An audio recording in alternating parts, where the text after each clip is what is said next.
Sponsored by Saily.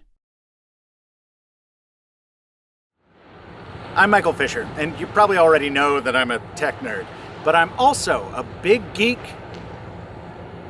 for big ships. So over the next 7 days, I'm crossing the Atlantic from Brooklyn to Britain on the world's last ocean liner. And I'm using the latest smartwatches from Apple and Google to track my steps as I try to break a 100-year-old, 100-mile walking record that almost nobody remembers.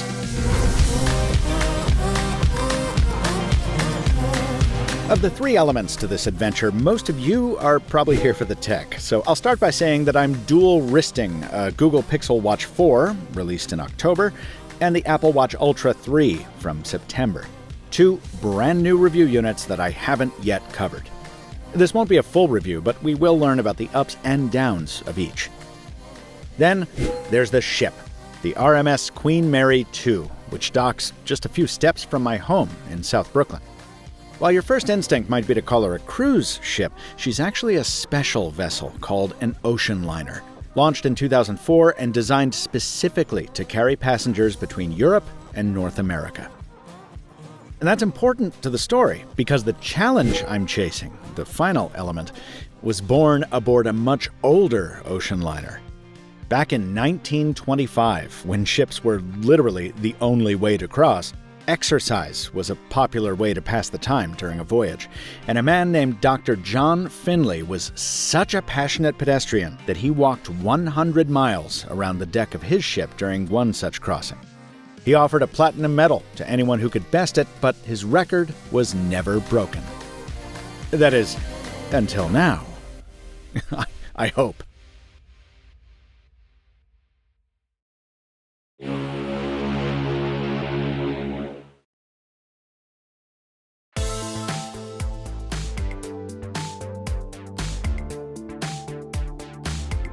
I don't know what all the fuss is about.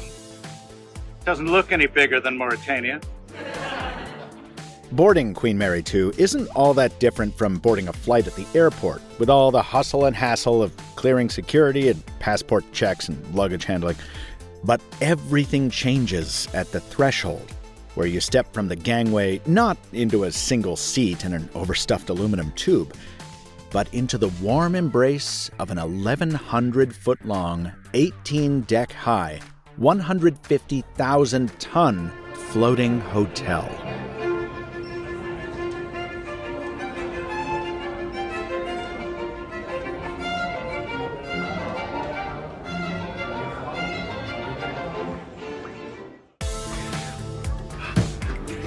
Home sweet home. Speaking of hotels, I travel a lot, and whether on land or at sea, I really love the ritual of moving in for a stay. I mean, this is going to be both home and office for the next week. To quote Radiohead, I like everything in its right place. But this embarkation is stressful, because after unpacking my bags and getting some pro tips from my excellent and friendly steward, Elmer, the Pixel Watch 4 on my wrist tells me I'm already behind schedule. So this is deck 7. Is this where I want to be? Now, I've never been one for arithmetic, but the math of this challenge is pretty simple. To beat 100 miles in 7 days, I need to walk a little over 14 miles a day. The Queen Mary 2 includes a pedestrian track on her lifeboat deck, deck 7. Circle it 3 times, and you've done 1.1 miles. So every day, I need to circle this deck 39 times, which at a walking pace of roughly a 20-minute mile, I know it's slow, stay tuned, means about 5 hours of walking every day. So I need to start before we even leave the dock.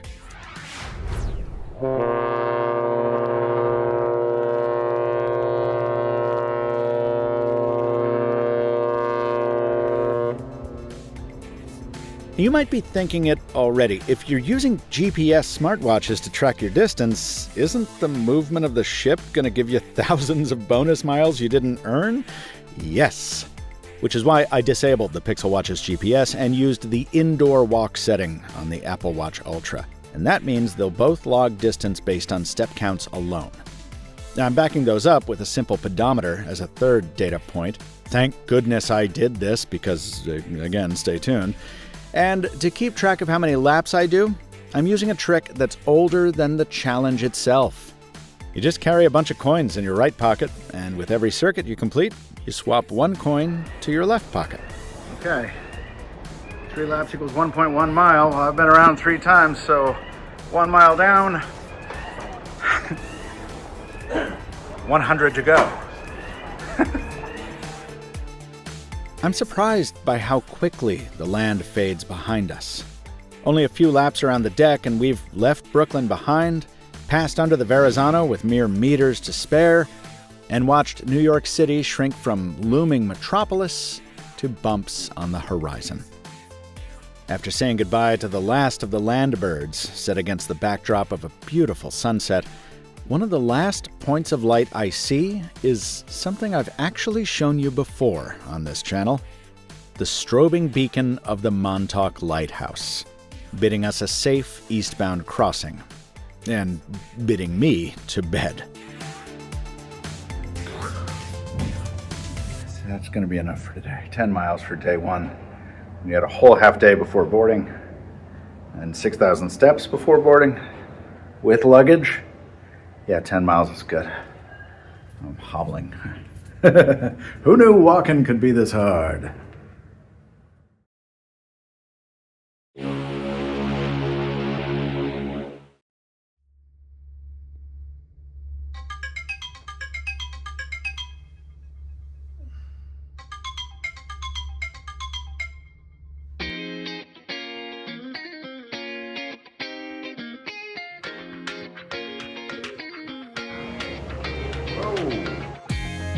Day 2 dawns gray and windy, the ship's movement more pronounced as we begin our ocean crossing in earnest. 21 knots, sir. What I initially assume is rain covering the decks is actually seawater. The ocean spray collecting on the lifeboats overhead and then drizzling down onto deck 7 below. And that? Well, that's just the perfect excuse to spend some money in the ship's store on a more protective jacket, bearing the brand of the company that operates the vessel, Cunard. This will not be my last piece of Cunard swag. There's not much to see out there, save the occasional ghostly neighbor veiled in the mist, and almost as little for me to see, except the never-ending loop of promenade. So let's check in with the tech real quick. After being taken off the charger 24 hours ago, the Apple Watch and Pixel Watch seem to be draining at a similar rate. Keep in mind the constant step counting does impact battery even without GPS, so these do last a bit longer under normal conditions. Also, remember these watches are designed for different purposes. The Ultra 3 is Apple's beefy exercise tool watch for the great outdoors, while the Pixel Watch 4 is Google's only option for everyone. But they have a lot in common too. Each is water resistant and loaded with the same table stakes you expect from any flagship smartwatch today. Notifications, utilities, remote viewfinders for the cameras, satellite radios, though with sadly limited coverage out here on the high seas, and, of course, custom watch faces. By the way, my Facer discount code still works if you want a wider range of faces for either of these. Of the two, Google's watch is the bigger design stretch because of its stretched display. Yeah, that watch face really does dip toward the edges. It's not an optical illusion. It finally delivers the futuristic elegance I've wanted from the Pixel Watch since the beginning. And that's amplified by the Material Expressive software, which for me is a near perfect blend of whimsy and clarity. I just think the whole thing is a beautiful timepiece, especially in this moonstone colorway. Though I was disappointed to discover before leaving New York that there were no watch bands on offer at the Google store that could properly match that case color. Bummer. But my first full day at sea also throws me my first curveball. As we push eastward, we cross the 5 time zones separating the US from the UK. So every day at the noon blast of the ship's whistle, the clocks are set forward 1 hour, which means our little wearable clocks must do the same. Now, on shore, this would be automatic, since a smartwatch gets the time from the network via its connected smartphone. But there's no network out here, just the ship's frustratingly limited Wi-Fi, so we need to set our time manually, and that breaks everything. The Pixel 10 Fold, already buggy under the best of circumstances, loses its mind, telling me that messages from an hour ago will actually arrive sometime in the future, and photos and video disappear immediately when snapped, consigned to some temporal purgatory more empty than the ocean around us. And critically, this also completely fouls up Fitbit's exercise tracking, which relies on a 24-hour day to evaluate trends, and immediately I realize my workout data is in danger. On the upside, the Pixel Watch does give me credit for climbing over 200 floors for some reason. And while the Apple products seem less perturbed, they're still not perfect in this ocean-going world where time is suddenly a variable. And I'm immediately thankful for the backups of the purpose-built pedometer and my analog daily coin count, recorded longhand on paper to avoid any further digital discrepancies. On Cunard official stationery, of course.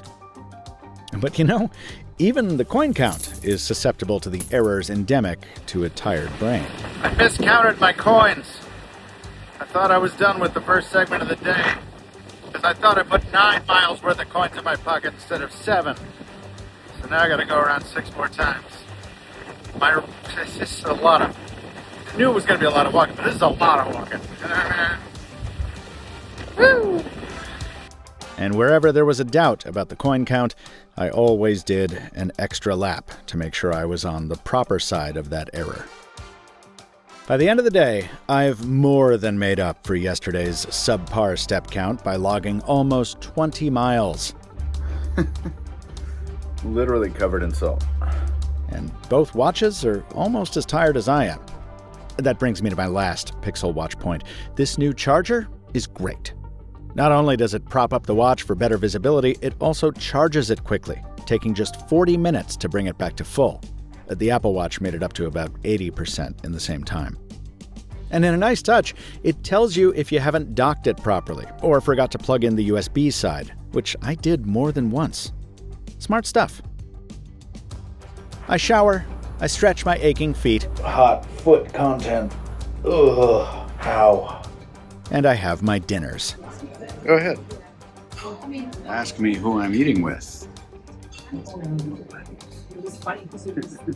I don't trust the estimated calorie counts from either watch, but I know I'm burning more energy per day than I have since the last video I made about a 100-mile challenge. Fortunately, the Queen Mary 2 offers dining options even for those of us who miss dinner in the main restaurant, something I hope to correct tomorrow.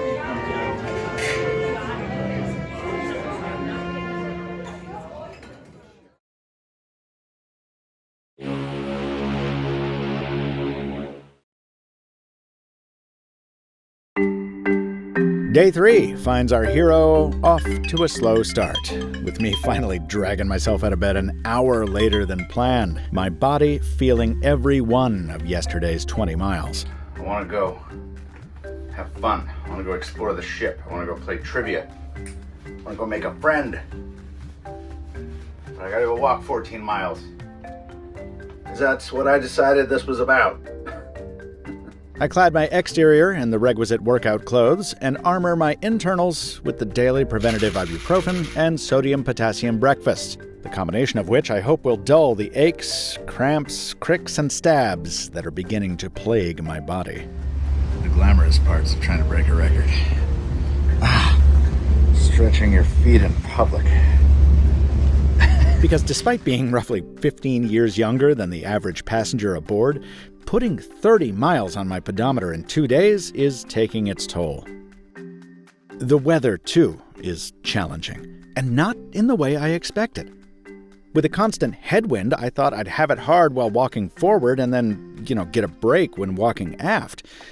But the ship's superstructure is irregular, creating invisible vortices, half-second hurricanes that blow you backward, forward, sideways, violent gusts that seem to come up from your feet.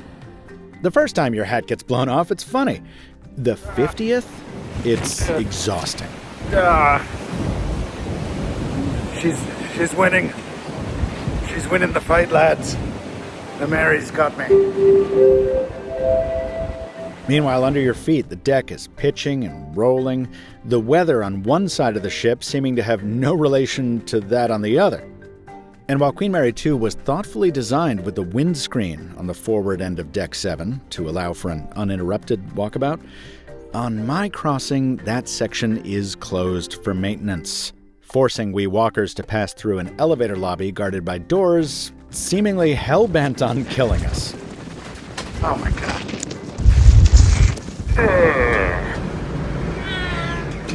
That's literally me pulling with all my might. And normally when you open that door, this door is closed, so it slams as hard as it can into the wood there, which is really great.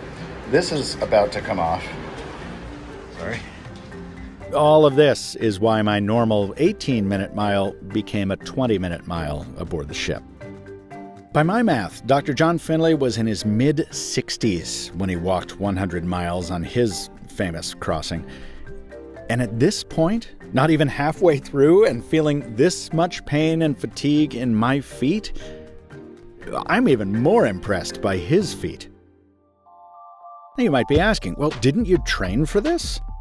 In fact, I did, just not for quite long enough.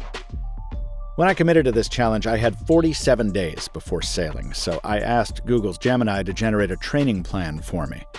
And then, lacking any workout gear whatsoever, I took the advice of a human I trust and went to a store called Fleet Feet to buy some of that stuff. No, this is not a sponsored segment. I was just impressed enough by the experience to want to share it. They scanned my feet, analyzed my gait, and then recommended a bunch of shoes that might work and let me try them all on until I found the perfect fit.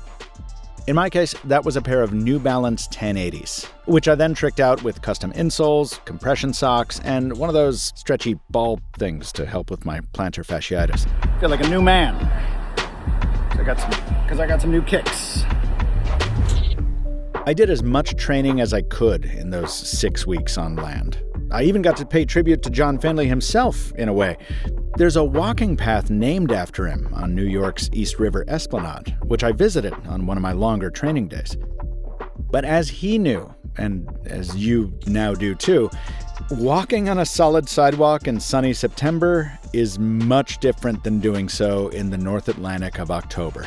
And by not leaving myself enough time to prepare, I overextended. As we were leaving New York Harbor, and my friend and videographer Hayato was filming this clip, I was already stretching my right foot, concerned about the pain. Already concerned enough, in fact, to call my physical therapist sister-in-law for some advice. I'm most likely not gonna kill myself, but worst case, I come back and I have to be in a boot for 4 to 6 weeks. Got it. Thank you, Angie.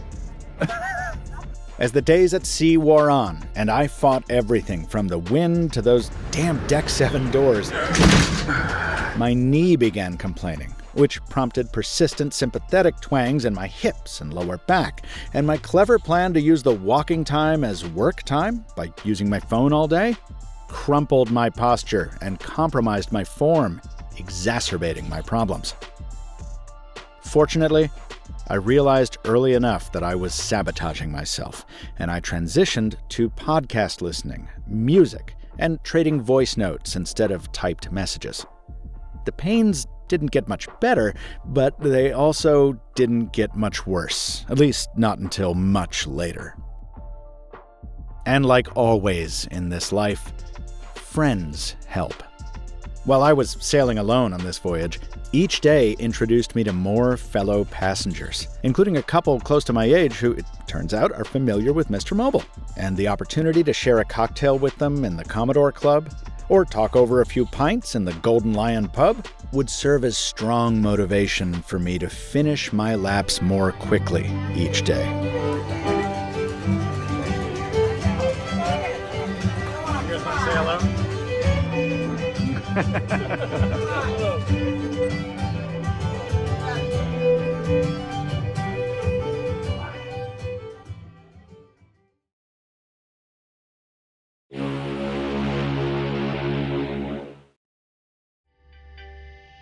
Another day, another 14 miles to go.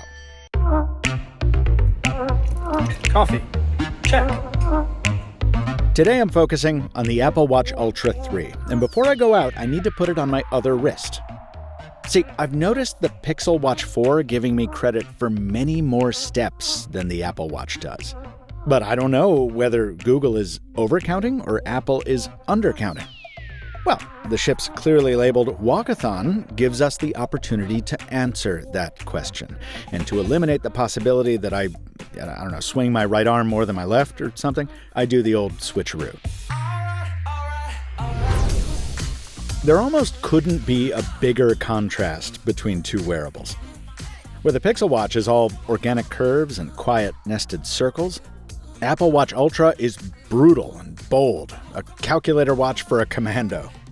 Actually, its inclusion of a calculator was handy when tabulating miles from my walk. Apple's watch is more rugged, too, titanium and sapphire instead of aluminum and glass. While it has the same peak brightness as the Pixel Watch, It's super tricky. its flat screen is easier to read than Google's glossy curves, and its extra buttons mean fewer steps needed to get things done. I love just hitting the action button to start my walk every day, instead of fiddling with the touchscreen. The comforts continue while walking. If I forget to press the button, the watch will auto-detect a workout and prompt me to start one. Google's Fitbit does this too, it just tells you after the fact. The Apple Watch buzzes my wrist each time I complete a mile, so I don't need to look at it to get a sense of my progress. And when I don't have a spare hand free, the finger tap gesture is absolutely wild. I know, it's not new, but this is my first time using it, and I want smartwatch makers to explore this further. It does have its annoyances. It's almost as eager to end a workout as it is to start one. No, I stopped for 2 minutes because I had to pee. I'm not done with my workout. No, I didn't. Been walking this whole time. Why would you think I'd finished? It also kept marking segments in my workout that I didn't ask it to, which I think was probably a result of false taps from my jacket sleeve. It wasn't immune to weird step count discrepancies of its own. 9.9 miles. I don't know why you're trying to cheat me out of a whole half mile almost, Apple Watch. Poor form. And compared to that excellent and fast Pixel Watch charger, the old disc that just sticks to the back, well, feels a bit passé. Those complaints are pretty minor, though. And after a full day of gathering data after swapping wrists, the trend I'm seeing is that the Apple step count does seem to be the more accurate. 7.7 is what it should be. Apple Watch Ultra says 7.8. Not too shabby at all. Watch, as expected, giving me some miles I didn't earn. 8.6, giving me almost a full mile I didn't earn. As sometimes happens, Reddit was right.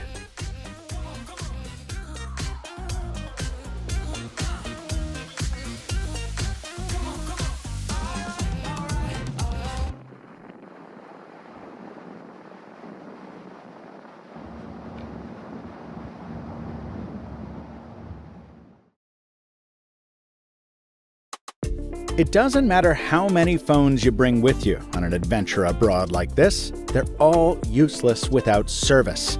And that's where my sponsor comes in. Saily is a simple app that helps you stay connected in over 200 places around the world with an eSIM. That means there's nothing to wait for in the mail, nothing to install in your phone. You just download the app, choose a data plan, and activate. So when you sail on over to, for example, Europe to experience the sights, snacks, and swans, your phone will just work, leaving you free to do whatever it is you and your friends do when you travel. No chasing down Wi-Fi hotspots, no need for a new eSIM in each country, and no crazy high roaming fees. So if you're sailing anywhere this season, do it with Saily. Download the app or visit saily.com/MrMobile and get an exclusive 15% discount when you use code MrMobile at checkout. My thanks to Saily for sponsoring this video.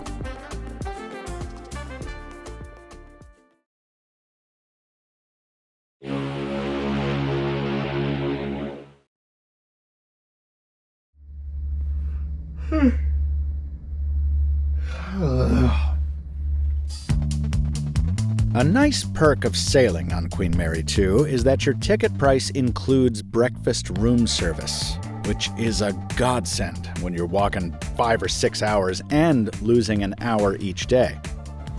Tuesday dawns with near perfect vibes. Oh, yes. And the first in a series of stunning rainbows that would follow us over the final days of our crossing.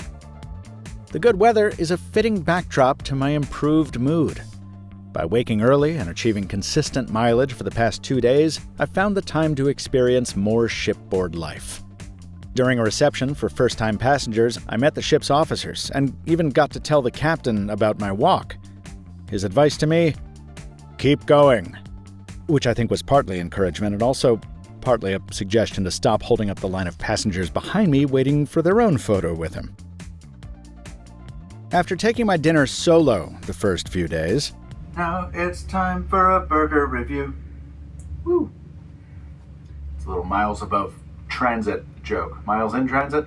Not miles above tech, miles in transit. Let's see.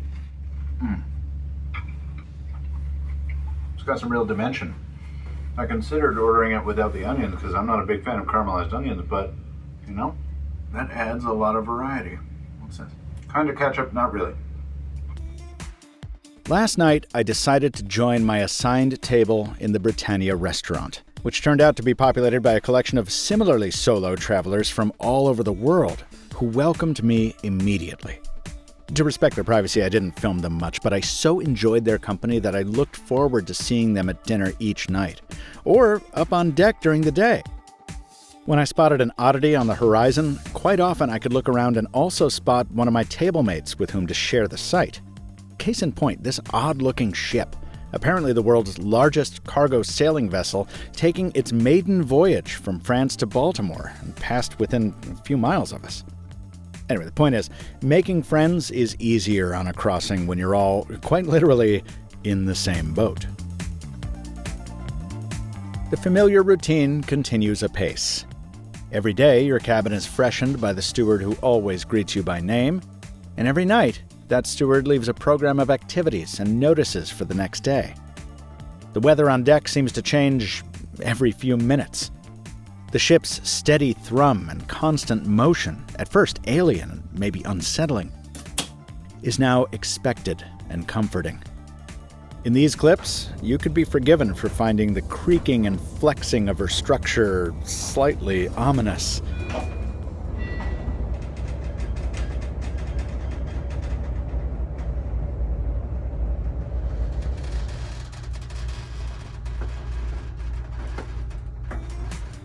But while underway, it's just a constant reminder that you're in a stately, seasoned seagoing greyhound, crossing an entire ocean en route to another continent. My temptation is to continue waxing poetic about this ship magnificent, but I need to stay loyal to the truth of the moment and tell you that the walking just keeps getting harder. Now it's cold, my feet are wet, and the rain is getting harder, and I don't like it.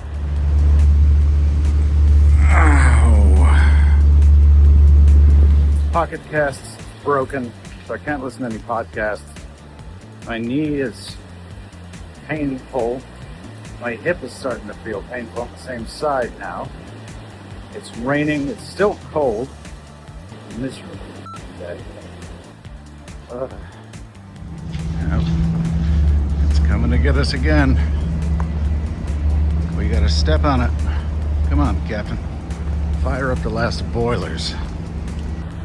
Wouldn't be raining if we were going faster. Let me drive this thing.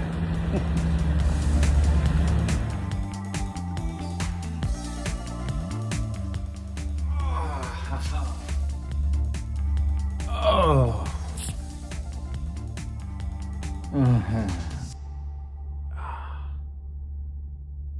Worried about my knee.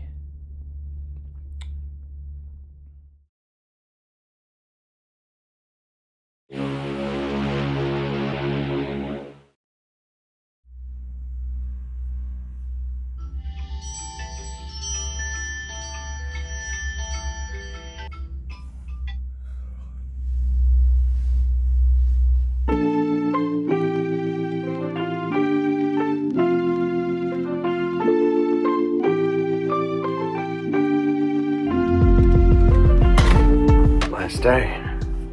12 miles to go, technically. I'm gonna try to do all 14, just for a little margin padding. Let's do it.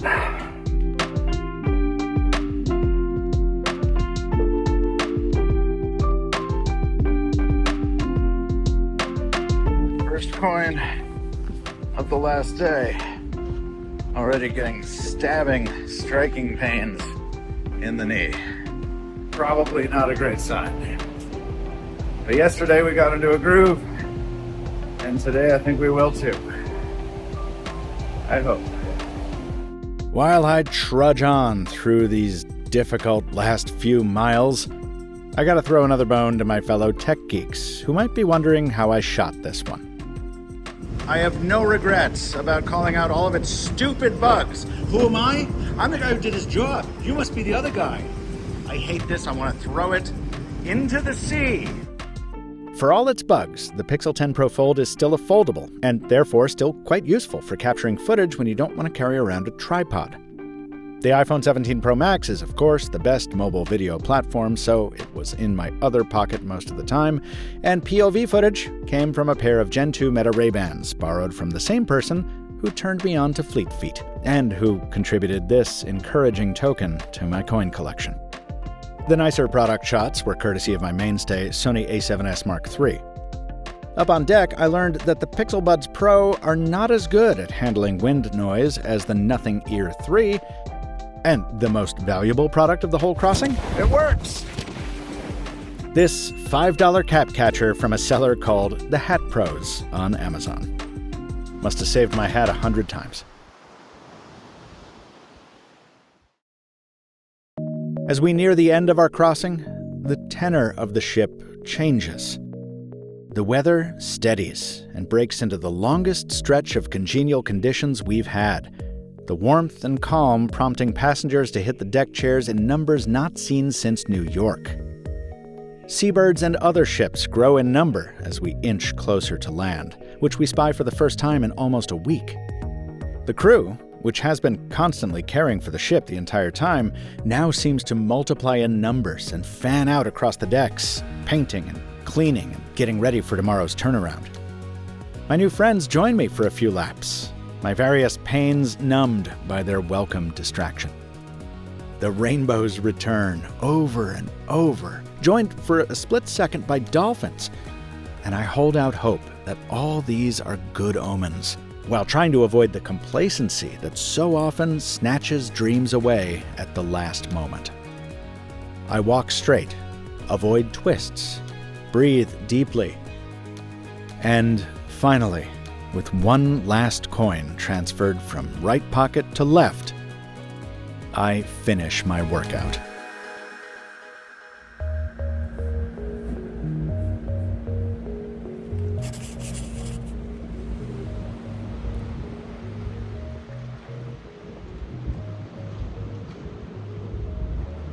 Thank you for the challenge, Mr. Finley.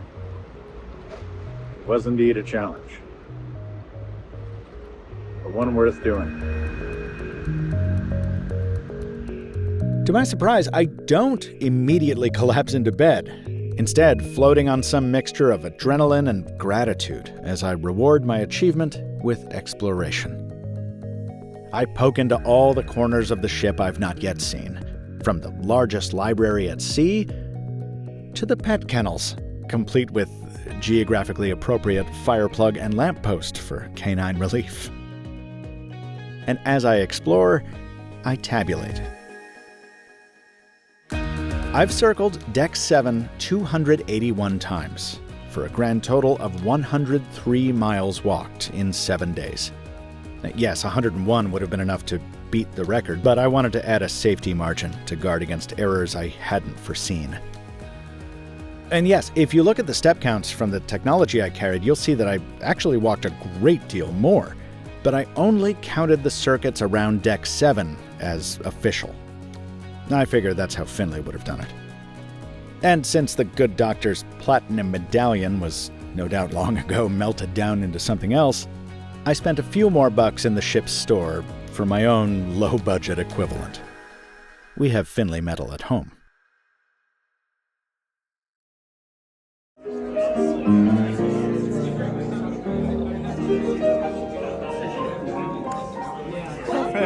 Perfect. You've saved me a seat. Thank you. It's all about you. After celebrating with my friends from table 480, I celebrate alone with the complimentary bottle of bubbles from sailing day that I've decided to save for this moment. And then I wander Queen Mary 2 for the last time. Just a few hours before our early morning arrival at Southampton, she's a ghost ship. Not a single passenger in sight. Half the public space is already flipped for the westbound passengers boarding soon. My thoughts jump forward to tomorrow, to my friend Tom the tech chap picking me up from the terminal for a couple days of recuperation in the English countryside. Uber for Michael? How you doing, bud? Good to see you. Is that your boat? And to my flight home, a Delta A350 with good food and a comfortable chair. But of course, it's no Queen. And even though I'm not aboard, it's a comfort to know that the world's last ocean liner is down below me somewhere, carrying another couple thousand passengers at a much slower rate, but to steal an observation from my shipboard friend Ben, in a way that preserves the dignity of travel much better than almost any other conveyance.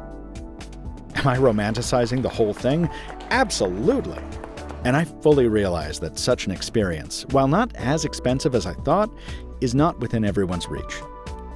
But voyages like this were so foundational to the history of Europe and North America, and they were eliminated by air travel so brutally and rapidly that even being able to cross the ocean like this in 2025, with so many of its mores and traditions still intact, is truly remarkable.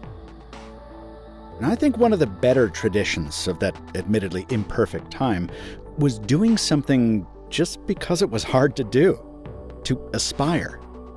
And if learning of Dr. Finley's record has inspired you to surpass my own, well, the number to beat is now 103. And if you're able to do more walking on a week-long crossing of the Atlantic aboard a ship, and you can prove it, let me know. We'll strike a MrMobile medal, and then maybe I'll get started on trying to reclaim it. This video was inspired by the book The Only Way to Cross by John Maxtone Graham, the best account you will find, in my opinion, about the history of the ocean liner. The video was also produced with review units provided by Apple and Google, but as always, those manufacturers had no copy approval or editorial input of any kind, and the same is true of Cunard and its corporate parent Carnival Corporation.